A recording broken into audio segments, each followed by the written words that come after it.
Welcome to the TokSnipe AI training video series. In this tutorial, we will show you how to use Saturation Shield in TokSnipe AI. From the left side menu, click on Saturation Shield. You can enter the number of products you want to see below.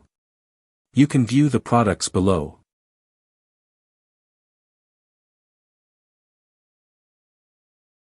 You can enter the product name. You can select the saturation band, such as all bands, low saturation, moderate saturation, high saturation. You can select the category. You can select the sort by option.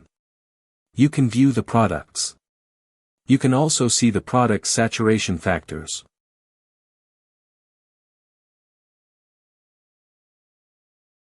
You can view the product on TikTok Shop.